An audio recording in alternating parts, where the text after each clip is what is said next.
Good day, folks. We're having another look at Foxtrap Beach today. We see Kelly's Island in the background. This is the very beginning of Church Road. All the original roads on the shore started at the beach because people arrived here by boat. I found an old photograph. It's taken about a half a century ago, and I wanted to compare. This was taken from roughly the same vantage point. You can see the turn in the road and so on. This is what it was like here about 50 years ago, roughly, give or take. Some kid come down here from the mainland and took this picture with this Halloween mask stuck on a fence post, but we're roughly in roughly the same spot in the turn of the road and so on, and see Kelly's Island and the beach in the background. Now we had another look at this here. You could see Eddy-Jim stage and his flake right out at the end there, that reddish color building on the left, and there's a white one there. There was also a storage for boats and stuff.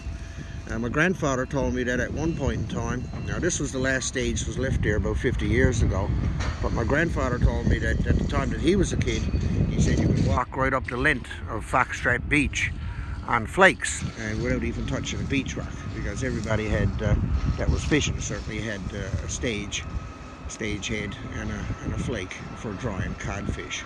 It was interesting to know how much this place has changed in 50 years.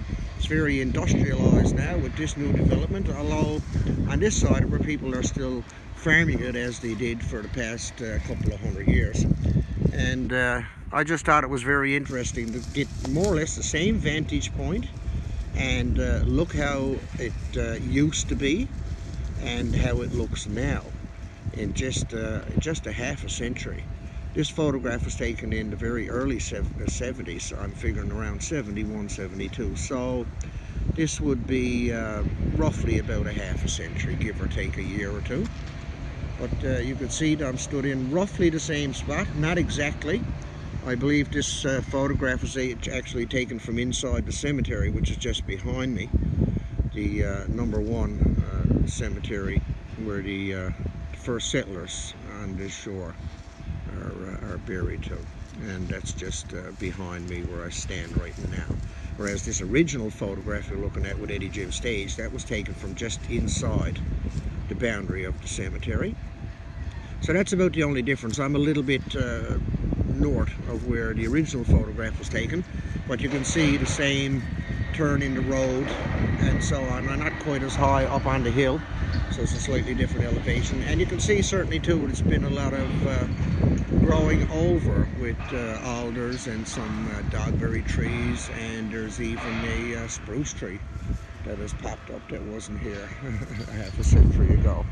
So very interesting. I thought since I found this picture, it was, hey wow, just look at that, just let's have a comparison of what it was back then and now. You know, Kelly's Island haven't changed that much. It still looks pretty much the same as it did back then, but a half a century removes a lot, and without a photograph you might not have a clear image or recollection, memory, whatever, of what it used to be. But the little stage was Eddy-Jim stage. Eddy-Jim was a very light fella. He's gone now, but he lived to be 90 odd, and he was the last guy that had a stage and a flake on the Foxtrap Beach that I remember well. We used to play on it when we were kids. It's only a memory now, as everything moves and changes with the times, and everything becomes more and more industrialized, and I guess that's progress. That's all for today, folks. Thanks for watching. Hope you enjoyed this view from 50 years ago. Bye-bye.